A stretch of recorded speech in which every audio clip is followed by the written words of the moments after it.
Ils sont tous au trot. La voiture accélère et les libère. On a vu un départ volant de la part du numéro 3, Cathedalsgwen, qui se retrouve nettement devant. On a une faute du numéro 6, Rosita. Rosita qui est au galop, un départ canon de la part de Cathedalsgwen avec Émilie Elono qui est parti vraiment très vite, avec à sa hauteur maintenant Iramis avec Michel Grubler. En troisième position complètement dehors, le 4 Palmsbackens Fazette avec Marie Simsikova. Au centre nous avons Palmsbackens Rival avec Juliette Jugio. Côté corde trotte pour l'instant Scott Smirnoff, le numéro 1 avec Jade Chassot. Et puis après sa faute, Rosita avec Kimberley Imesh qui recolle progressivement au petit peloton. Bientôt la sortie du tournant pour se diriger vers le début de la ligne d'en face. On a un poney qui est un peu piégé là-bas, Palmsbackens Fazette avec Marie Simsikova qui reste un peu en suspension en troisième épaisseur, qui reste le nez au vent. Sa partenaire qui lui demande un petit peu d'accélérer, mais le cheval a un petit peu de mal à progresser et est condamné pour l'instant à rester un peu à flanc de peloton. C'est Rosita qui ferme la marche avec Kimberley Imesh. Le début de la ligne d'en face avec toujours aux avant-postes la présence notamment dedans du numéro 3 Cathedalsgwen après son très bon départ qui lui permet ainsi de contrôler facilement la situation tête et corde avec Émilie Elono. En deuxième position trotte également au centre le numéro 5 Iramis qui se retrouve là tout près avec également le long de la corde le numéro 1 Scott Smirnoff, alors que Palmsbackens Rival, le numéro 2, est au cœur du peloton avec Rosita qui ferme la marche et toujours en dehors le 4 Palmsbackens Fazette. Le bout de la ligne d'en face, ils ont quelque peu accéléré avec au centre Iramis avec Michel Grubler qui met un petit peu la pression sur le numéro 3 Cathedalsgwen avec Émilie Elono. Sur un deuxième rideau, trotte à la corde le numéro 1 Scott Smirnoff, alors qu'un poney rétrograde à l'arrière, c'est Rosita. Rosita qui avait déjà commis une faute peu après le départ, qui vient de récidiver, avec une faute également de Cathedalsgwen avec Émilie Elono.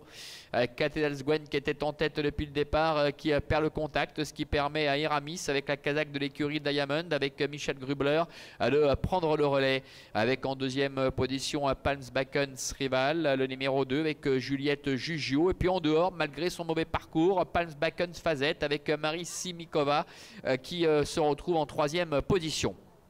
Trois poneys qui s'apprêtent à lutter pour le succès avec le numéro 5 Iramis qui a l'avantage. Palmsbackens Rival est en deuxième position avec à l'extérieur Palmsbackens Fazette. Bientôt la mi-ligne droite avec la corde donc Michel Grubler qui a toujours le meilleur mais qui subit l'attaque de Juliette Jugio, avec en dehors également Marie Simsikova. Rien n'est fait entre ces trois-là à environ 250 mètres de l'arrivée, puisque Iramis essaie de se relancer en dedans avec Palmsbackens Rival qui est à son extérieur, avec en troisième position également Palmsbackens Fazette qui reste un petit peu là maintenant et qui devrait devoir se contenter du second accessite. Iramis avec Michel Grubler qui repart de plus belle, le numéro 5 face à l'attaque du numéro 2 Palmsbackens Rival et Juliette Jugio. En retrait le 4 Palmsbackens Fazette avec Marie Simsikova. Victoire du 5 donc Iramis qui repousse toutes les attaques. Le 2 Palmsbackens Rival est deuxième. Palmsbackens Fazette termine au troisième rang. En retrait, Scott Smirnoff, le numéro 1, termine quatrième devant le numéro 3, Cathedalsgwen, et le numéro 6, Rosita. Voilà pour l'ordre de passage sur le poteau d'arrivée. 5, 2, 4, As, 3 et 6, sous réserve de disqualification éventuelle évidemment, avec la victoire d'Iramis avec Michel Grubler aux dépens du numéro 2 Palmsbackens Rival. La troisième place pour le 4 Palmsbackens Fazette, et beaucoup plus loin c'est le numéro 1 Scott Smirnoff qui termine à la quatrième place devant Cathedalsgwen qui était parti à toute allure mais qui a commis l'irréparable dans le dernier tournant, alors que Cathedalsgwen tentait essaierait de résister à Iramis. Et puis plus loin, nous avons le numéro 6, Rosita, qui s'est montrée doublement fautive durant le parcours.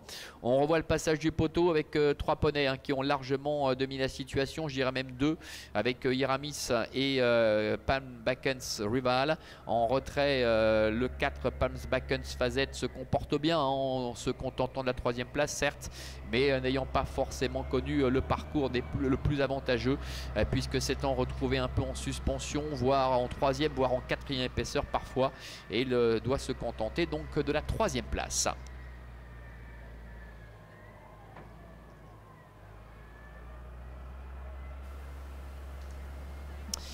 Allez, retour dans l'enceinte des balances dans quelques instants avec ces jeunes pilotes qui prennent tout leur temps évidemment pour bien laisser récupérer leurs partenaires.